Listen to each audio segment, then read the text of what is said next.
Please help me to reach 7,000 subscribers. Ethan Walker stepped off the military bus with the Texas sun warming his face, a feeling he had dreamed of for months. He had imagined this exact moment so many times while staring at stars in the desert, while lying awake through quiet nights filled with sandstorms and silence, while gripping his helmet and wishing he could teleport home. Today, it was finally real. Austin stretched out before him, alive, familiar, and everything he had missed. His backpack was slung over one shoulder, but inside his front pocket was the only thing that mattered, a small velvet ring box. The edges were worn from being taken out night after night, thumbed over like a good luck charm. He had spent nearly his entire deployment setting aside money to afford it, and every time he looked at that tiny box, he remembered who it was for. Madison Cole. 3 years together. 3 years of texts, late-night calls when the signal was strong enough, photos of sunsets she would send him, little voice messages that kept him going on nights when explosions rattled the windows and fear sat like a stone in his chest. She had been his anchor, the constant he held on to when everything around him was unpredictable. He could still hear her voice from the last call before he left for his tour. "Just come home safe to me. That's all I need," he had promised. And he kept that promise. Ethan walked down the familiar street toward downtown Austin, inhaling the scent of food trucks, fresh-cut grass from the park across the street, and that mix of car exhaust and summer heat that was strangely comforting.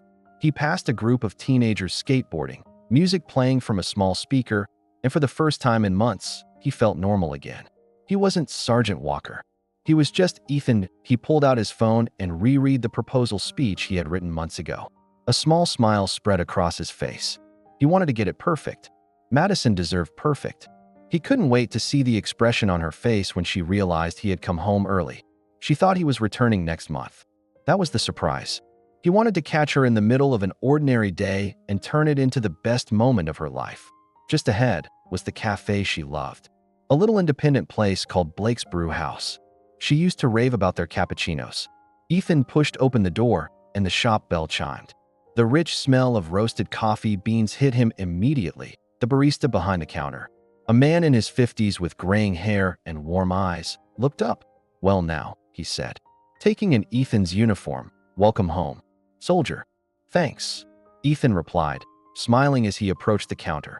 The barista leaned forward. "What can I get for you?" "Coffee. Something to eat. Just iced coffee. I've been thinking about one of those since Jordan." The man chuckled while grabbing a cup. "You from here? Austin born and raised. You on your way home or heading somewhere now?" Ethan hesitated for only a second. Then the excitement he had been carrying burst through his voice. "I'm on my way to ask my girlfriend to marry me." The barista paused mid-pour and looked up with a grin. "Big day." "The biggest," Ethan said. "I told her I'd do it when I got back from deployment." "That's a woman worth keeping." Ethan shook his head. "I soft. Honestly, I still don't know how I got her. She's too good for me." The barista leaned both palms on the counter. "Let me tell you something. Anyone who serves this country and still worries about being good enough is probably better than most." Ethan blinked, a little surprised by how much the words hit him. The barista slid the iced coffee across the counter. "That one's on me," he said. "Consider it a welcome home present." Ethan smiled, grateful. "Thank you. Really, no need. Good luck today." "She's a lucky woman." Ethan walked out onto the sunny street, coffee in hand, and checked the time. Madison would be on her lunch break in about 20 minutes. Every day she sat at the same spot in Zilker Park, under the shade of a big oak near the walking path. She had sent him pictures of it, the little picnic bench, the grassy hill in the background, the skyline of Austin peeking through the trees. It had become her quiet place, and he wanted to make that quiet place unforgettable. He caught a rideshare, sliding into the back seat. "Where to?" the driver asked. "Zilker Park," Ethan answered. "I'm meeting someone special." "Oh, big moment," the driver asked casually. "Yeah," Ethan said with a nervous laugh. "I'm proposing." The driver raised his eyebrows and nodded. "Man, that's huge. You sure you don't need a shot before you get there?" Ethan laughed, shaking his head. "I'm good. I've never been more sure of anything." As the car pulled into the park, Ethan could feel his heart racing. He thanked the driver, stepped out, and walked slowly across the grass. Children were playing. Dogs chased tennis balls. Couples strolled hand in hand. It was peaceful, like a movie scene, and he was walking into the greatest romantic moment of his life. He slipped his hand into his pocket, feeling the ring box again. He imagined Madison's face, the shock, the tears. Yes, he approached the familiar oak tree. This was it. This was the moment he had dreamed about while sand scraped across tents and gunfire echoed miles away. This was the moment that made survival worth it. Every bruise, every scar, every sleepless night was for this. Ethan smiled, heart full of hope, completely unaware that life, in the next few minutes, was about to shatter in a way he never saw coming. Asterisk, asterisk, asterisk, asterisk. Ethan took a slow breath as he neared the oak tree, steadying himself. His palms were sweating, not from fear, but from nervous excitement. His future was just a few steps ahead. He imagined Madison turning, her eyes widening, her hands covering her mouth in disbelief before she threw her arms around him.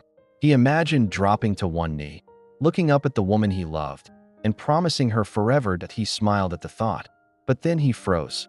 Madison was already there, just like she always was at this time. Her hair was tied back the way she normally wore it for work, and she was laughing. Ethan's heart swelled at first, until he saw who was sitting next to her, Kyle Johnson. Ethan blinked once, then again, thinking maybe his exhausted eyes were playing tricks on him.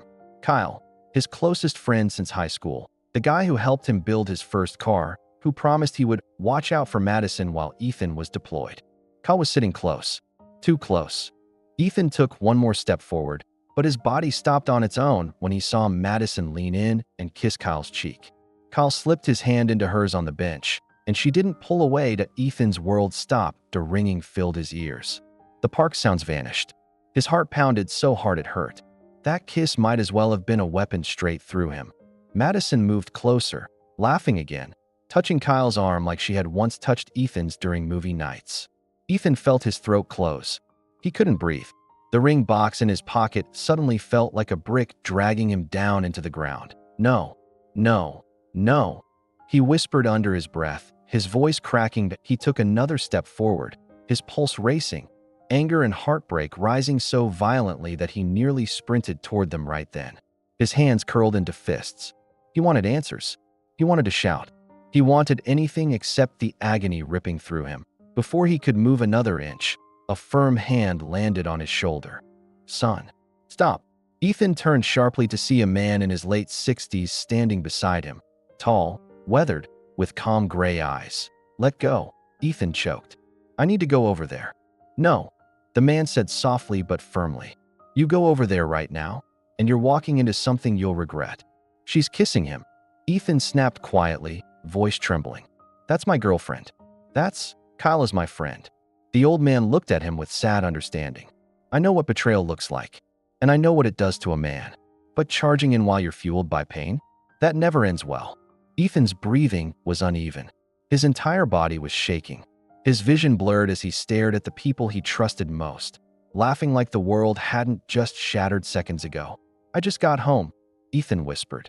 I haven't seen her in almost a year. I was going to propose today. The stranger's eyes softened. Then that means you love her deeply, and you deserve someone who loves you the same way back. Ethan swallowed hard, but the words didn't help. They only made the pain sharper. Kyle leaned in again, whispering something into Madison's ear.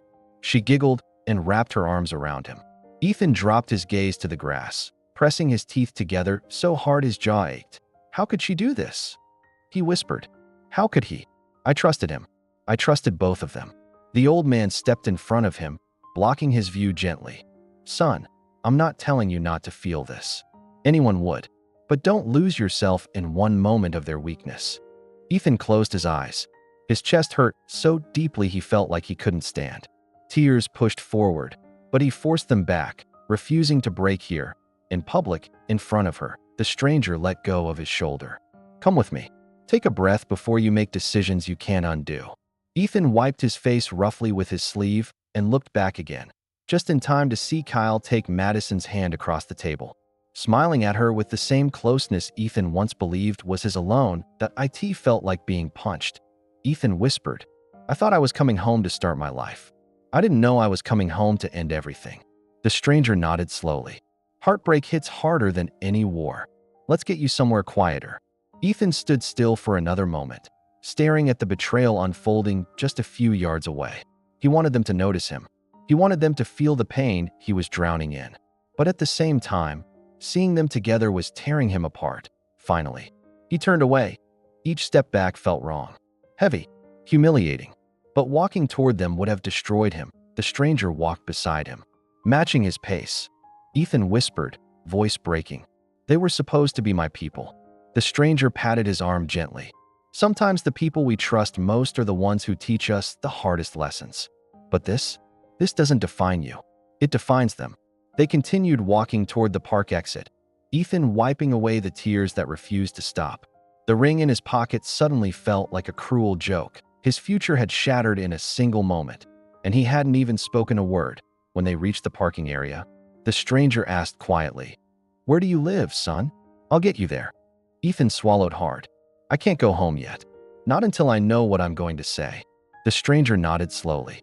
"Then the first step is breathing. After that, the truth will come." Ethan stared back at the park one last time. At the bench where he thought his life was beginning and where it had instead fallen apart, he turned away again. He didn't know it yet. But this was only the beginning of the hardest conversation he would ever have. Asterisk, asterisk, asterisk. Ethan sat on a metal park bench near the parking lot, elbows on his knees, staring at the ground as if answers were hidden somewhere in the cracks of the pavement. His hands were trembling. He had spent months surviving firefights, homesickness, exhaustion, and fear, and nothing in all that time had hit him as hard as what he saw today. The stranger sat beside him, not saying anything yet. Space. Silence.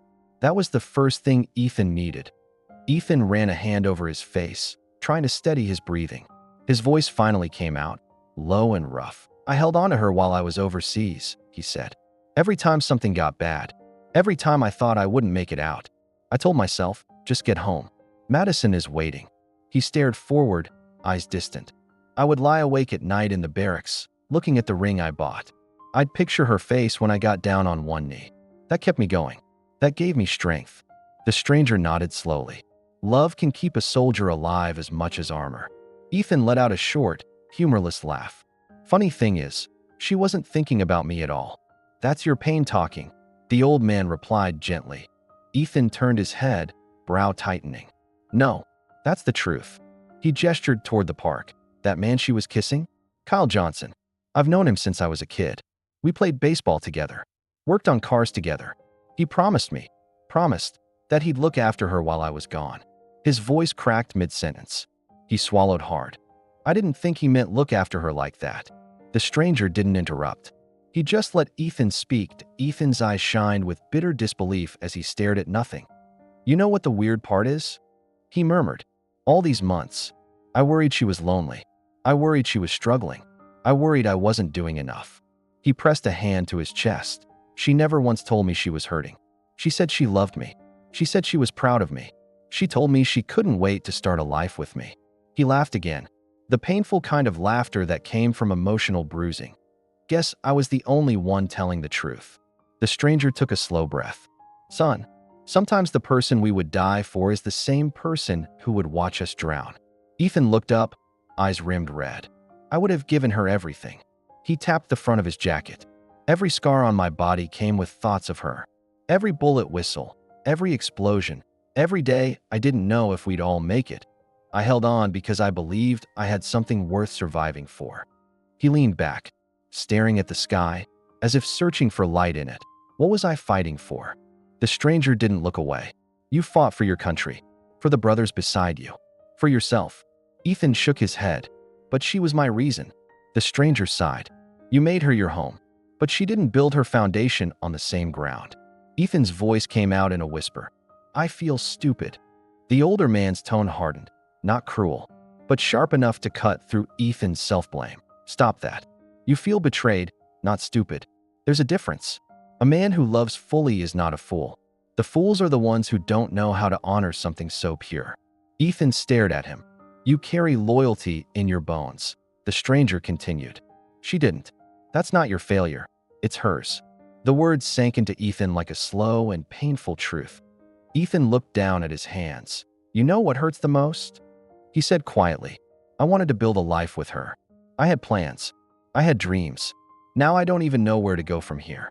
The stranger rested his hands together. "You go forward," he said. "One step at a time. It'll sting for a while. It'll eat at you. You'll lie awake some nights replaying the moment you saw them. That's human. That's heartbreak." He looked Ethan dead in the eyes. "But it won't destroy you unless you choose to stay in the memory instead of walking out of it." Ethan blinked as the words echoed inside him. "You're better than what they did," the old man said softly. "And I don't say that lightly. A man who risks his life for others deserves someone who values that life." Ethan choked out a breath, throat tight. "I thought she was that person."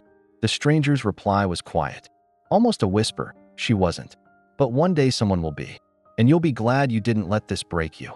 Ethan didn't speak. He just nodded slowly. The stranger looked toward the street. "Do you have somewhere to go?" "Home," Ethan said. "But she lives there too." The old man winced. "That complicates things." "She doesn't know I'm back yet," Ethan continued. "She thinks I'm returning next month." The stranger nodded with understanding. "You're going to confront her." "I have to," Ethan said. "I need to hear her say it. I need closure." The stranger stood up and held out his hand. "Then let's get you there. But you walk in calm. Not angry. Not broken. Don't let them take your dignity too." Ethan swallowed and stood as they walked toward the lot. The stranger spoke one last time. "And remember, what they did reflects who they are, not who you are." Ethan looked ahead, jaw tight, shoulders squared, not because he wasn't hurt, but because he refused to fall apart before facing the person who shattered him. The next conversation would change everything. That he sat in his truck for a long minute, forehead pressed against the steering wheel, trying to breathe through the weight pressing down on his chest. The gravel beneath his tires crunched as a car passed, but he didn't look up. The world felt blurry, distant, like he was underwater, and every sound reached him late, muffled, broken. Dallas hadn't been the kind of man who cried easily. He'd grown up with a worn-out mother who worked double shifts and a father who believed that men didn't cry, they fixed things. But right now, with his heart shattered in his own childhood driveway, he couldn't seem to hold himself together. His phone buzzed again, another message lighting up the screen. He forced himself to look, not from Emily, from Ethan, his best friend since high school. The one person who'd believed in him when he'd told the world he was going to serve, save up, and build a better life. "You back in town? Call me. Mom said she saw your truck outside your house." Dallas closed his eyes and swallowed. He didn't want to talk. Not to him. Not to anyone. But grief had a way of making silence feel even heavier. He hit call. Ethan picked up on the second ring. "Man, welcome back, soldier." He didn't finish. Maybe he heard it in the silence. The breathing. The shaking. "Dallas, what happened?" And that was enough. Dallas let out a broken sound he didn't recognize. Part pain, part rage, part disbelief. Everything he'd been holding back spilled out in a storm. "She moved on. Ethan," he choked. "I came home to propose, to start our life, and she's with somebody else. Right there in my house." Ethan was silent for a moment. Not a shocked silence. A knowing one. "Dallas, I gotta tell you something," he finally said, voice low. "People been talking. Things haven't been right here for a while." Dallas pulled away from the steering wheel, eyes sharp now. "What do you mean?" Ethan sighed. "I tried calling you last month. Tried warning you. Emily, she's been different. Out late. Spending more. Always saying she was stressed or lonely. But people said she wasn't waiting." Dallas clenched his jaw. His pulse hammered in his ears. He'd spent nights overseas writing her letters by flashlight, sending money home, imagining Christmas mornings and wedding rings. He'd been out there planning a life while someone else was already living in it. He pressed his fingers against his eyes as Ethan continued talking. "Listen, you didn't deserve that. Nobody does. And you sure as hell didn't earn a welcome home like this." Dallas whispered. "I keep thinking, maybe if I'd called more." "No," Ethan cut him off. "This isn't on you. You were out there serving, pushing for both of you. She made her choices, and she's the one who has to live with them." Silence settled between them, heavy but less suffocating. Ethan knew him well enough to let him breathe. After a moment, Ethan asked, "What do you need right now? I'll come get you. You shouldn't be sitting out there alone." Dallas glanced back at the house, his mother's curtains still the same, porch light washed in warm yellow glow. He dreamed of this moment being the beginning of something beautiful. Instead, It felt like the end of the life he thought he was coming home to. No, Dallas said quietly. I just need to think. Ethan exhaled. All right, but listen to me. Do not blame yourself for somebody else failing you. And don't disappear on us. You're home now, and you still have people who care. His throat tightened again. For the first time since he'd walked into that house, he felt a small crack of air in his lungs. Thanks, he whispered. Just don't tell anyone yet. Your secret's safe, but when you're ready, I'm here. They hung up. Dallas dropped the phone in the passenger seat and stared out the windshield. The moon sat high over the quiet street, illuminating the neighborhood he'd grown up in. Used to represent comfort, safety, love. Right now, all he saw was the ghost of a future that had just died. He leaned back against the seat and closed his eyes. He wasn't sure what came next. He wasn't sure who he was coming home as anymore, but somewhere deep inside, beneath the shock, the heartbreak, the fury, a spark formed. Small, but real. He was broken. But he wasn't done. Not yet. If you're reading this right now, don't click away without sharing something in the comments. Do you believe heartbreak makes people weaker or stronger? Your answer might just help someone who's going through the same thing. Asterisk. Dallas didn't sleep that night. He sat on the edge of his childhood bed, staring at the ring box lying open on the dresser. The small diamond glimmered beneath the lamp, beautiful and cold, like a promise that no longer belonged to him. Every few minutes he took a breath that trembled, not because he was weak, but because he was realizing how much he had lost. It wasn't just Emily. It was the future he had built in his head. Just before dawn, he finally closed his eyes. Not to rest, just to stop remembering that he must have drifted for 10, maybe 15 minutes when pounding erupted at the front door. Loud, frantic, almost desperate. His mother called from downstairs. Dallas, someone's here. He already knew. He felt it. He walked down the steps, muscles heavy. And there she was, Emily, standing in the familiar doorway. Mascara streaked across her face, hair a mess, eyes swollen from crying. The silence between them was suffocating. Dallas, she breathed, stepping toward him. Please, please just let me explain. He didn't move, didn't blink, didn't offer comfort, because last night, when he walked in and saw her in someone else's arms, she hadn't stuttered. She hadn't panicked. She had chosen that moment calmly. She only regretted it when she got caught.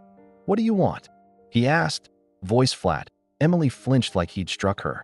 I didn't know you were coming back today. I wasn't supposed to. I was confused. Dallas laughed once, humorless and broken. Confused? So that's what we're calling it now. She reached for his arm, but he stepped back. Her lips trembled. I made a mistake. A terrible mistake. I didn't think you cared anymore. You were always gone. Always busy. I was lonely, Dallas. He stared at her, stunned. Lonely? He had been thousands of miles away, eating cold rations, sleeping under fire, counting days until he could build the life she said she wanted. He had never been lonely, because he thought she was waiting. Emily, he said softly, I wasn't gone for fun. I wasn't on vacation. I was building our future. Her face crumpled. I know. And I hate myself for what I did. Just, please don't give up on us. We can fix this. He swallowed the fire rising in his chest. You had a year to be loyal. 1 year. I was giving everything I had. All you had to do was wait and believe. Tears streamed down her face. I swear I'll never hurt you again. I'll cut things off with him. I'll prove to you I'm still yours. A choked sound left Dallas before he could hold it back. Not a sob. A bitter, broken laugh. I was ready to propose, he whispered. Her eyes widened, horror flooding her features. He pointed upstairs. The ring is sitting on my dresser. I walked in last night planning to give you forever, and you were already giving someone else your future. Her hand flew to her mouth and she burst into loud, shaking tears. Please, Dallas, I will do anything, to make this right. He looked at her, long and hard. And then the strangest thing happened. The pain didn't get worse. It got quiet. Cold. Clear. Emily, he said quietly, you didn't just make a mistake. You made a choice. She stepped closer again. We can heal from this. People forgive worse. We've been together since high school. This can't be where it ends. Dallas closed his eyes for a moment. And in that moment, he saw it clearly. He could take her back. He could pretend this never happened. He could marry her, smile in photos, build a house, build a life. But every time he laid his head down, He would remember the day he came home and found out he had already lost her. He opened his eyes. "I love who I thought you were," he said softly. "But I can't trust who you are today." Emily shook her head violently. "No, no, you can.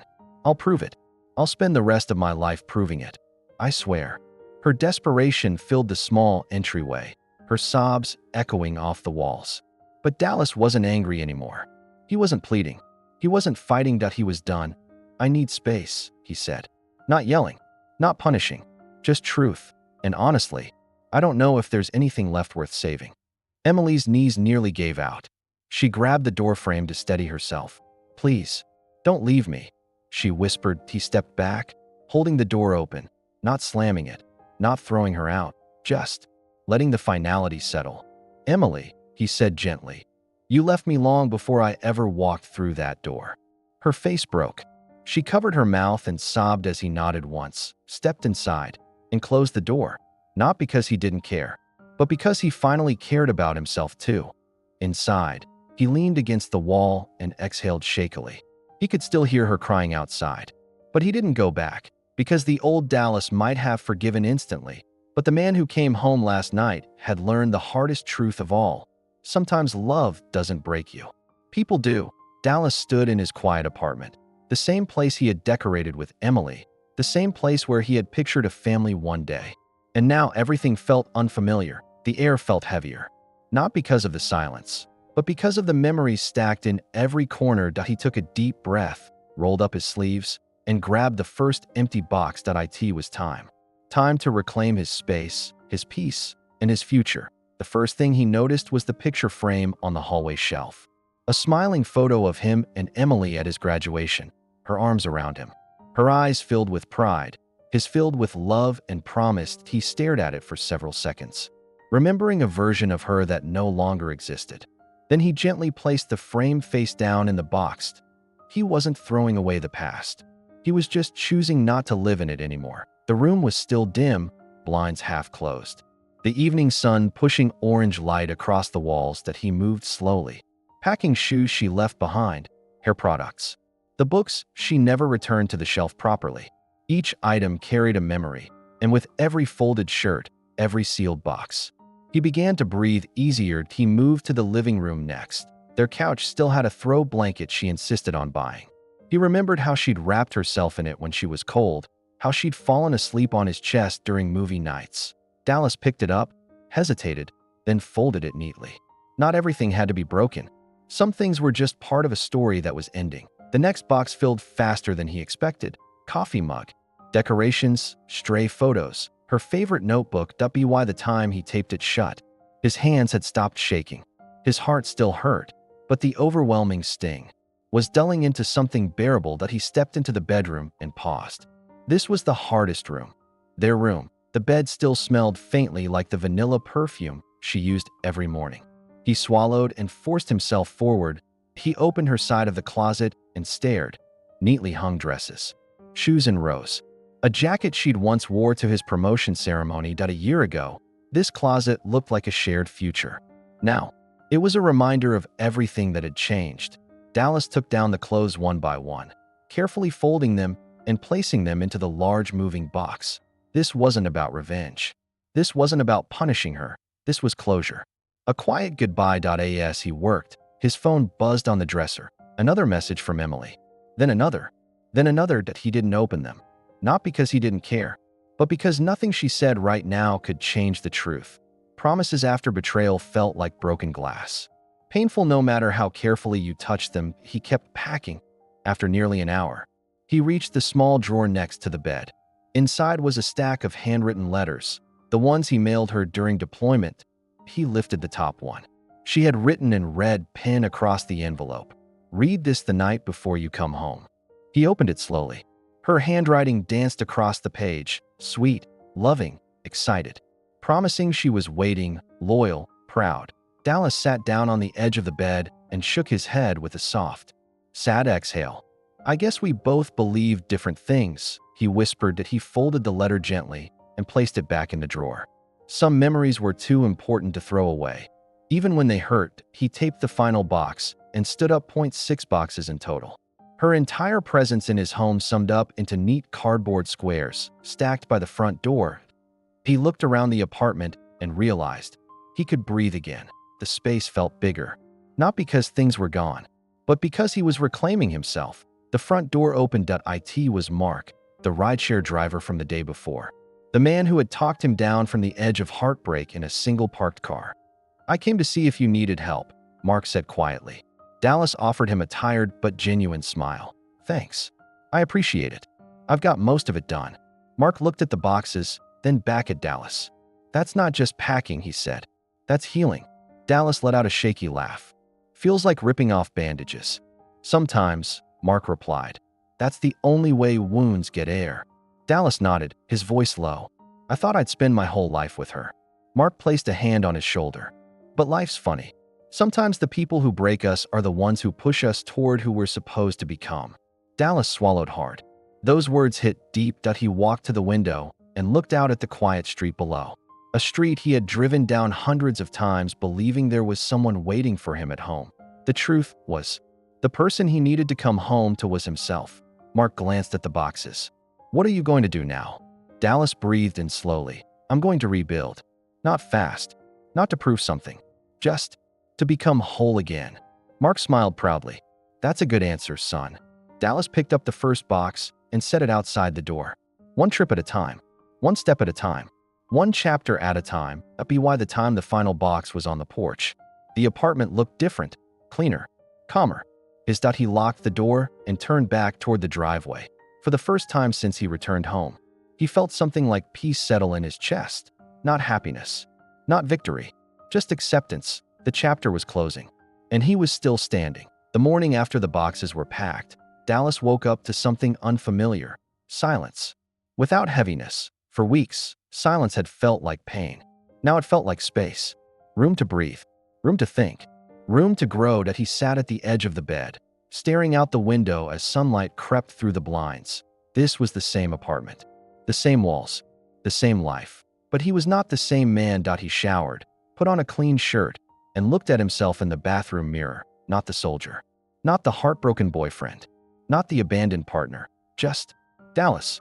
A man who survived something emotional no battlefield had ever prepared him for. But he didn't smile. He didn't rush to fix his hair. He just stood still and faced himself honestly. And for the first time since he came home, he could look in the mirror without feeling like he had failed. Because heartbreak doesn't mean you were not enough. Sometimes it means someone else never recognized your worth. He grabbed his keys and stepped outside. The crisp morning air felt like the world was telling him, "You get a clean page today. Start writing." Dallas walked down the sidewalk toward a small cafe around the block. The same one he and Emily once visited every Sunday morning. Before life changed, he hesitated before going in. Was this going backward? Was this reopening wounds? But then he reminded himself, his life didn't end when she betrayed him. His habits didn't have to die with the relationship. So he walked inside. The barista smiled warmly. "Long time no see, Dallas." He blinked. He didn't even realize she remembered him.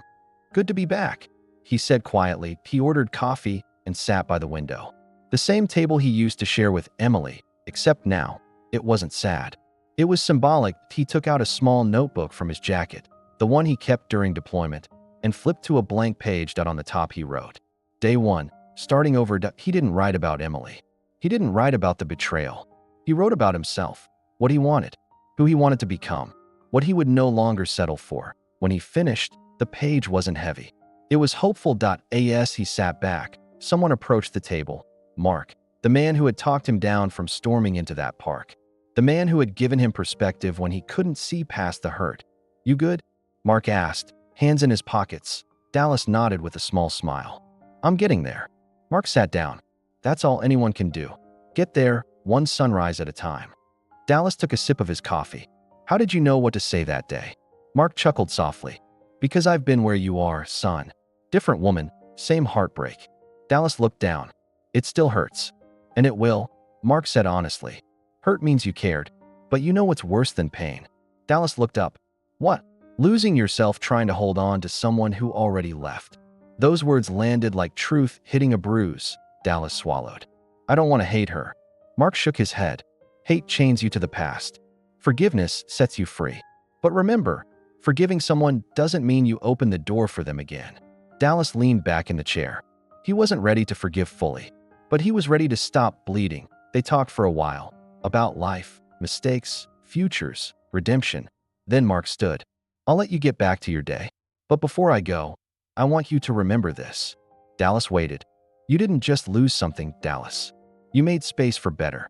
Dallas felt that, deep in his chest. Mark walked out, leaving Dallas alone with his thoughts. He looked outside the cafe window, watching cars pass, life moving forward. People rushing through their day with their own stories, their own heartbreaks, their own victories. And Dallas realized something powerful. Life didn't pause because he was hurting. It kept going. And so could he. Later that afternoon, Dallas drove to a nearby lake. The same one he used to visit as a kid when life felt overwhelming. He sat on the old wooden bench overlooking the water. The breeze carried the smell of summer grass and lake water. This place had history.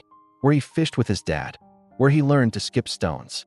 Where he once wrote letters to Emily before deployment. Today, he brought something else. The ring. He held the small box in his palm, staring at the stone that once represented forever. He didn't throw it into the lake. He didn't smash it. He just held it gently and spoke to himself. This ring isn't a reminder of betrayal. It's proof I loved with everything I had. He slipped the box back into his pocket. He would decide its future later. Maybe sell it, maybe keep it, maybe transform it into something new. Right now, it was simply a symbol of a chapter that had ended with dignity. That night, Dallas returned home and sat at his desk. No tears, no anger, just clarity. He opened his notebook again and wrote on the next page. Tomorrow I choose myself again. He added another line underneath. Healing doesn't happen all at once. It happens every time you decide you deserve better. He closed the notebook and exhaled slowly. This was not the ending he expected when he boarded that plane home. But maybe it was the ending he needed, because heartbreak taught him. Love without self-respect is suffering. Trust is worth more than promises. Loyalty is more valuable than diamonds. And sometimes losing someone means finding yourself. Dallas turned off the lights and got into bed, not as a man mourning what he lost, but as a man beginning to value what he still had: his life, his dignity, his future, and the peace that comes from walking away. Not because you stopped loving someone, but because you finally started loving yourself. Dallas sat alone in the living room that night. Lights dim, the soft hum of the refrigerator the only sound in the quiet apartment. No boxes, no photos on the walls, no trace of someone else's perfume hanging in the air. For the first time, the room felt empty, but not lonely. He leaned back, hands folded loosely, and took a deep breath that didn't tremble anymore. He had cried. He had broken. He had healed. And tonight, he was ready to accept everything for what it truly was. He wasn't waiting for an apology. He wasn't waiting for closure. He wasn't waiting for someone to explain why they didn't choose him, because the answer was simple. Sometimes heartbreak doesn't happen because you weren't worthy, but because someone didn't know how to value you. Dallas sat forward and whispered to the quiet room. I'm still standing, not with arrogance, but with pride, survival, strength he didn't know he had until life forced him to find it. He looked over at the notebook lying open on the coffee table. The pages filled over the last few days weren't about Emily. They were about him: growth, goals, healing, boundaries, the man he wanted to become from here on. He picked up a pen and wrote one final note at the bottom of the page. This is not the end of the story. This is the beginning of a new one. He leaned back and allowed himself a real smile. Not big, not loud, just a soft, sincere reflection of peace. He had walked through betrayal with dignity. He had faced the truth without destroying himself. He had chosen respect over revenge. That was something not everyone could do. Dallas stood, stretched his shoulders, and walked to the window. Outside, the city lights glowed against the night sky. So many lives moving forward at the same time. So many people trying to heal quietly the way he was. And he realized he wasn't alone. Somewhere out there, right now, someone was packing up memories, letting go of someone they thought was forever, trying not to drown in unanswered questions, learning to rebuild from scratch, fighting to remember they deserve better. And if they were watching this story, he wanted to speak directly to them. That he imagined looking into a camera and saying slowly, sincerely, if you're going through heartbreak right now, I know how bad it hurts. I know what it's like to feel blindsided, abandoned, confused, angry, numb, all at once. I know what it's like to think you'll never be the same after this." He paused, steadying his thoughts. "But hear me. You will survive this. And someday, you will look back and realize this moment did not break you. It introduced you to your strength." He could feel the truth of those words deep in his chest, not as a motivational speech, but as a man who had lived every piece of it. He continued, imagining speaking to the viewers who needed it most. "You deserve the kind of love that doesn't make you doubt yourself. You deserve loyalty you never have to question. You deserve someone who chooses you even when it's difficult." A small smile touched his lips.